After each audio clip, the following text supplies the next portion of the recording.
The day after the divorce, my happy ex-wife asked, "Why are you so joyful?" I smiled. She thought she had taken everything from me. The house in Cedar Ridge, the savings, even most of our friends. What she didn't know was that her betrayal had already handed me something far more valuable. Stick with me while I share my story. And if it touches you, don't forget to support our channel by hitting that subscribe button, dropping a like, and sharing it with the people you care about.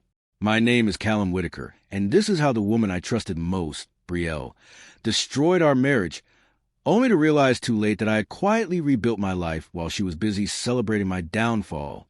Brielle and I had been married for 9 years. From the outside, we looked solid. Sunday barbecues, road trips through Montana, and a tidy craftsman home in Ashford County. I worked long shifts as a logistics supervisor, while she ran a boutique interior design studio. I believed in partnership. I covered the bills when her business struggled. I co-signed loans. I trusted her with full access to our finances. What I didn't see was how distant she had become: late-night client meetings, secretive phone calls, and a growing coldness in her voice. I kept telling myself it was stress. I was wrong. The truth came out on an ordinary Thursday. I had left work early with takeout from her favorite Thai place, hoping to surprise her. Instead, I walked into my own living room and heard laughter from upstairs, hers and another man's. His name was Dorian Kessler, a real estate developer she'd been collaborating with. I didn't storm in. I didn't scream. I stood there, numb, listening to the sound of my marriage collapsing.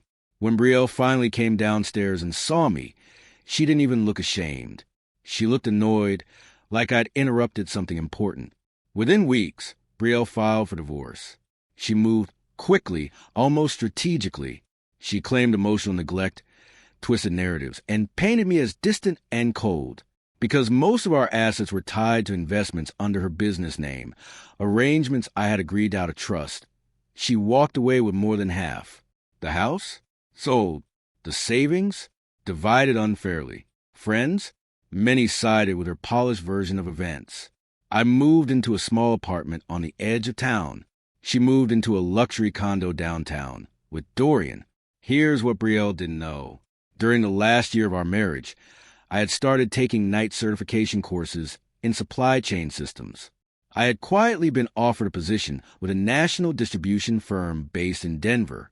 I hadn't told her because I wanted it to be a surprise, a fresh start for us. After the divorce, I accepted the offer alone. The salary nearly doubled what I'd been making. I lived modestly, saved aggressively, and stayed silent. No boasting, no revenge posts, just progress.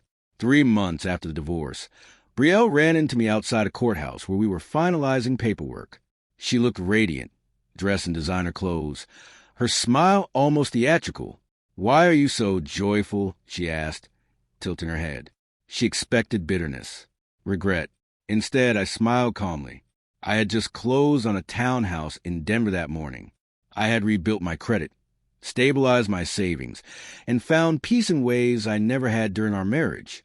My joy wasn't loud. It was steady. Word travels in small circles. Through a mutual acquaintance, I learned that Dorian's developments were under investigation for financial misconduct. Investors were pulling out. Lawsuits were stacking up. Brielle's design firm had heavily tied itself to his projects. When his empire began to crumble, so did hers. Contracts vanished. Her condo was suddenly too expensive.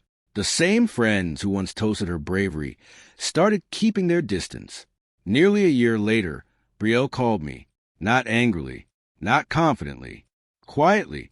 She asked how I was doing in Denver. I could hear the strain in her voice. She hinted at mistakes and misjudgments. She even suggested meeting for coffee if I was ever back in Ashford County. But I wasn't angry anymore. I wasn't interested in revenge speeches. My revenge had already happened the moment I stopped needing her validation. I told her I hoped she found stability and meant it, because indifference is colder than hatred. The truth is, Brielle thought she had won because she left with assets and applause. But she underestimated resilience. She mistook my quiet nature for weakness. She believed betrayal would break me. Instead, it freed me.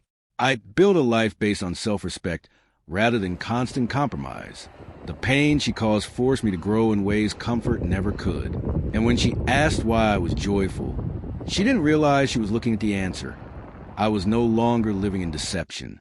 Today, I sit in my Denver home, sunlight cutting across hardwood floors I chose myself. There's no shouting, no secrecy, no late-night lies. Just peace. Brielle taught me a hard lesson about trust, but she also unknowingly gave me the push to reclaim my independence. Betrayal can hollow you out, or it can rebuild you stronger than before. When she asked why I was smiling, the truth was simple.